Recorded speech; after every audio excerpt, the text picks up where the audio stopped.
इतिहास की महत्वपूर्ण घटना विजय सिंह जी पटवा। जैन शासन में अनेक क्रांतियां हुई भगवान महावीर के बाद।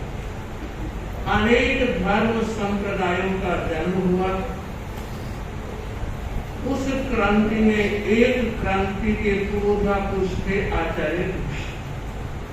उन्होंने भी धर्म क्रांति की और इतिहास बताता है उसके बाद कोई धर्म क्रांति नहीं हुई, कोई नया संप्रदाय नहीं। तेरापंथ धर्म संघ नया नया उभरा था। उस समय आज जो मान सम्मान मिल रहा है नहीं। विरोध का स्वर बुलंद था और आचार्य भिक्षु को बहुत विरोध सहना पड़ा। एक बार पाली में पधारे। पाली श्रावक समाज, जैन समाज इकट्ठा हुआ और एक निर्णय हुआ कि पाली में दो बड़ी दुकानें हैं, एक डेरावासी एक स्थानकवासी, तो तीसरी दुकान की क्या जरूरत। ये तेरापंथी आ गए हैं, क्या करना चाहिए। न तो आने से रोक सकते हैं और नहीं निकाल सकते हैं, पर अपन लोगों को एक रहना है। निर्णय यह किया गया। विजय सिंह जी पटवा लीड कर रहे थे उस मीटिंग को।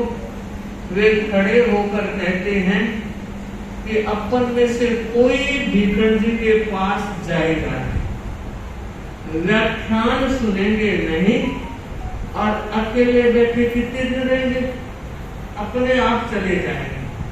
और कुछ व्यक्तियों की ड्यूटी लगा दो जो चेक करते रहे कि कोई उनके पास न जाए। अगर चला गया तो समाज उन पर अलग व्यवस्था करेगा। बंधुओं, 2 दिन बीत गए। स्वामी जी को पाली पधारे, माई का नाम कोई नहीं आता। बाजार में एक कटले की रुई के कटले की दुकान थी, उस दुकान में वो विराज रहे हैं। तीसरे दिन स्वामी जी ने क्या किया, उन्होंने संतों का, देखो संतों, ये लोग आते हैं, टेढ़े टेढ़े देखते हैं, पर पता नहीं बात नहीं करते, कोई कारण। तो ऐसा करो, तुम लोग बैठ जाओ और मैं व्याख्यान करूं। संतों ने कहा, कमान दाता, हम तो आपके विचार से परिचित ही हैं, हमें आप क्या व्याख्यान दोगे, आपको मेहनत होगी और अर्थ कुछ भी नहीं निकलेगा। तो कहा, देखो तुम लोग जब बैठोगे तो मैं जोर से बोल के व्याख्यान दूंगा, आस पास वाले लोग सुनेंगे, उसका असर होगा। तो संत बैठ गए। स्वामी जी ने व्याख्यान देना शुरू किया और प्रसंग का पहला मुद्दा यह उठाया कि कोई ढीला हुआ, कोई करड़ा हुआ तो एक समाचारी नहीं हो सकता। एक समाचारी का मतलब, जैसे हम 6 सिंघाड़े अभी यहाँ चातुर्मास कर रहे हैं, हमारी एक समाचारी, एक साथ खा सकते हैं, रह सकते हैं, पर जिसकी समाचारी एक नहीं होती वो साथ में रह सकते। तो स्वामी जी कहते हैं कि उन साधु लोगों के और मेरे श्रद्धा में एक विपरीतता है। श्रद्धा विपरीत हो तो भी समाचारी एक नहीं रह सकते। लोगों के कान खड़े हुए कि क्या बात कह रहे हैं। स्थानकवासी संप्रदाय की यह मान्यता है कि मिथ्यात्वी जीव की कोई भी करनी पापमय। स्वामी जी ने कहा, मेरी ऐसी मान्यता है कि मिथ्यात्वी की कोई भी करनी पापमय नहीं है, धर्म करने की भगवान ने आज्ञा दी। और एक उदाहरण दिया कि एक किसान भाई रास्ते में जा रहा है और सामने संत मिल गए। वह हाथ जोड़ता है, वंदना करता है और पूछता है कि संत आप कहां से पधारे हो, तो बताओ। उसने जो वंदना की, क्या उसके धर्म करनी नहीं हुई? निर्जरा नहीं हुई।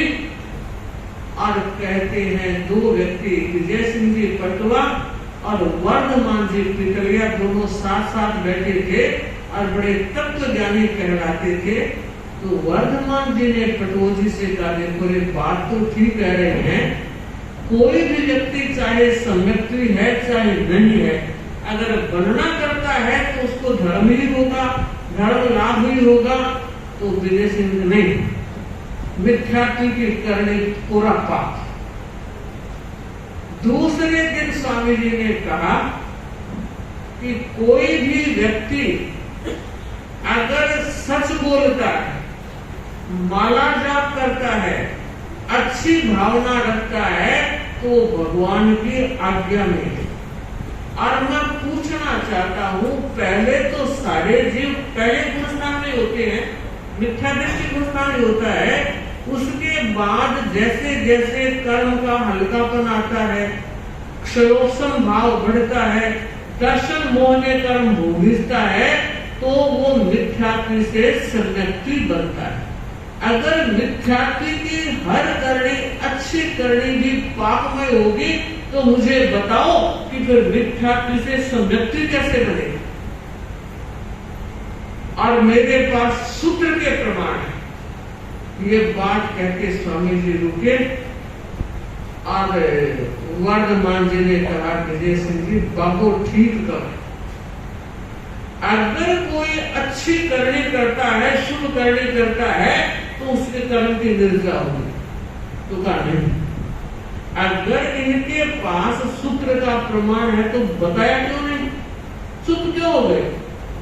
है नहीं, यूं ही फेंक रहे हैं। तो वर्धमान जी ने कहा नहीं है, बाबे के पास है, लेकिन पहले क्यों बताए?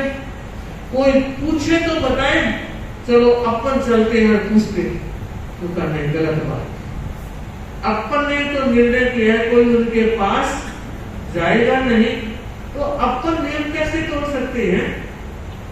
एक काम करें, सड़क के रास्ते चलेंगे।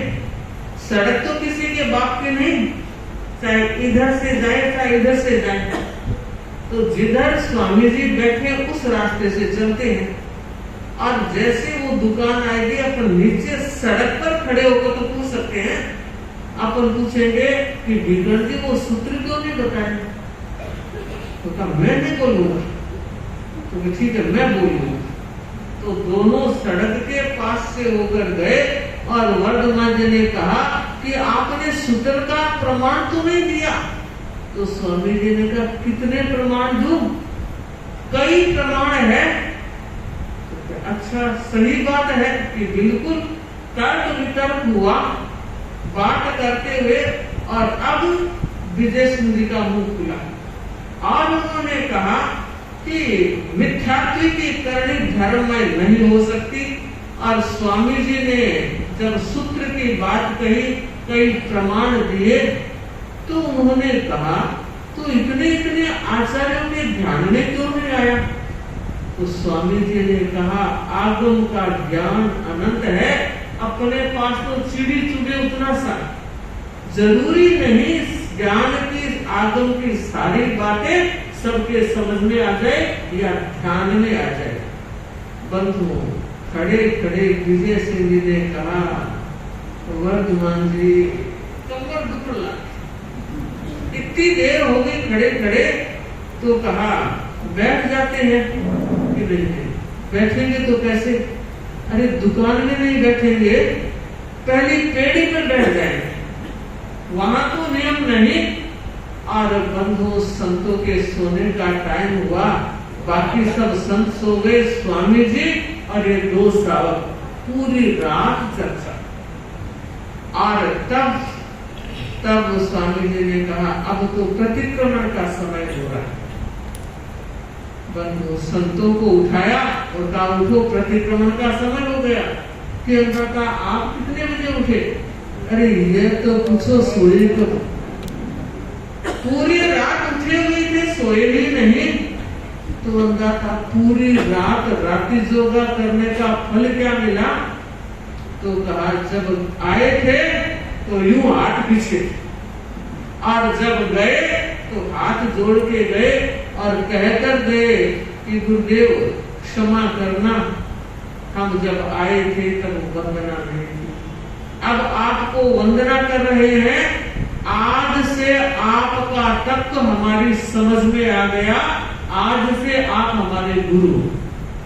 लेकिन गुरु धारणा अभी नहीं लेंगे, क्योंकि हमने ही एक नियम बनाया था और उस नियम के तहत दिल यह कहता है कि ऐसा नहीं करना चाहिए, पर वचन पक्का देते हैं दूसरी बार जब भी आप पाली में आओगे गुरु धारणा लेंगे और हम आज से तेरा और बंधु जब दूसरी बार गुरुदेव का पाली पधारना हुआ आचार्य भिक्षु का, विजय सिंह जी पटवा वचन के कितने पक्के कितने मजबूत, उन्होंने गुरु धारणा ली, वर्धमान जी ने भी गुरु धारणा ली और कहते हैं गुरु धारणा करने के बाद जो जो स्वामी जी के संपर्क में आए आस्था उनकी वर्धमान होती रही और एक बार उनकी आस्था के लिए स्वामी जी ने ये कहा था कि संतों विजय सिंह जी पटवा की श्रद्धा शायद सम्यक की बानगी लगती। इतनी अडोल आस्था आशुकरण जी डांगी पाली के एक श्रावक थे, उन्होंने विजय सिंह जी से कहा पटवो जी आज मैंने विगण जी को दरवाजा खोलकर दुकान में रहते हुए देखा और दरवाजा खोलकर घोसड़ी जाते हुए देखा। पटवो जी ने कहा कोई और कहता तो मान लेता, डांगी जी आपकी बात नहीं मानूंगा। क्यों? क्योंकि आप तेरा पंथ के लिए कभी सच बोलते हैं। यह बात जब स्वामी जी के पास पहुंची तो कहा विरोधी तो कैसा भी आरोप लगा सकता है, मगर एक श्रावक होने के नाते श्रावक की श्रद्धा बोलनी चाहिए। यह है पटवो जी की श्रद्धा।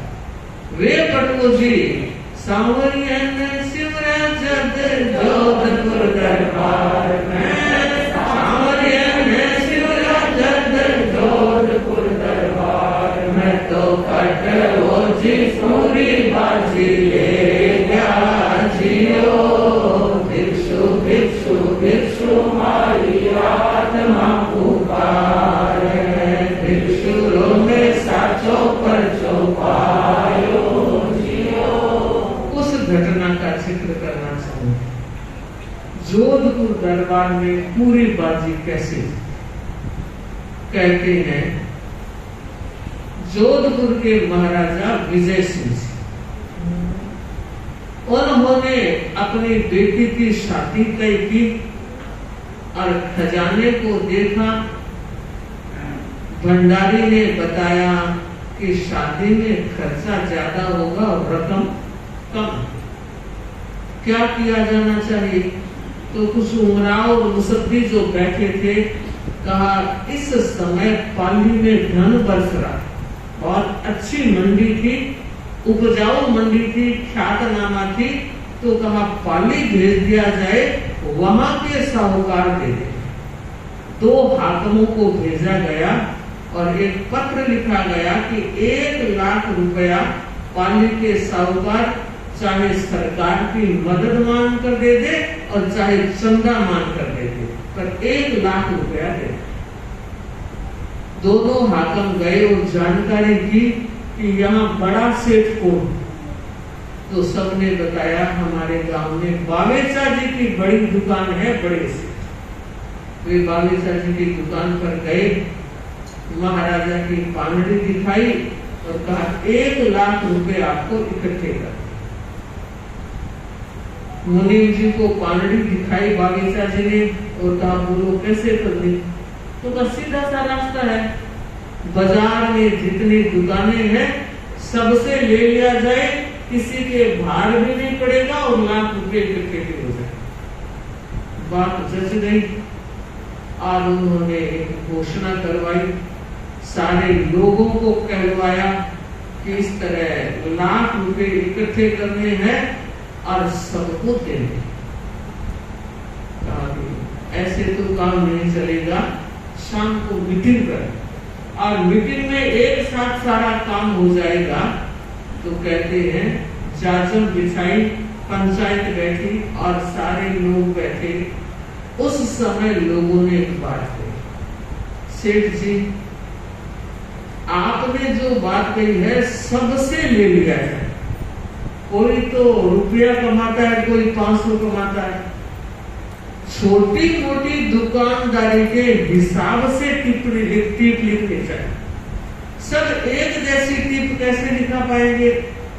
तो सेठ जी ने कहा कि सरकारी टैक्स है, घर दीठ लगती है, व्यक्ति दीठ नहीं। इस घर में कितने व्यक्ति है तो ज्यादा, कम है तो कम नहीं, जितने घर है उतना होगा, तो जितनी दुकानें उतना ही। लोग इकट्ठे हो रहे थे, उसमें से एक व्यक्ति खड़ा हुआ। आज उसने कहा कि अपने गांव में बड़े पंच है विजय सिंह जी पटवा, वो अभी नहीं आए, उनको बुलाना चाहिए। तो सेठ ने कहा वो आकर क्या न्याय कर देंगे कि नहीं बुलाओ उनको। तो कहा वो जब आए तब तक अपन टिप लिखना शुरू तो करें कि नहीं, पहले बड़े पंच आएंगे उसके बाद लिखेंगे। तो कहा सेठ ने कि क्या वो अकेले दे देंगे कि नहीं, कोरम होते हुए भी मीटिंग स्थगित कर दी। एक व्यक्ति को भेजा कि जाओ विजय सिंह जी पटवा को बुलाकर लाओ। उनका नियम था सामायिक का टाइम सामायिक में थे, और आकर भाई ने कहा वो तो अभी सामायिक में बैठे। सेठ को बड़ा खराब लगा, आया नहीं, और तब तक 150 व्यक्ति उनके घर पहुंचे। और जैसे ही सामायिक आई और उन्होंने कहा पटवा जी आप हम छोटियों का ध्यान रखना, बड़े तो बड़ों के काम आते हैं, छोटे सबके काम आते हैं। इस तरह जो बावेचा जी ने व्यवस्था की है वो जमेगी नहीं। आप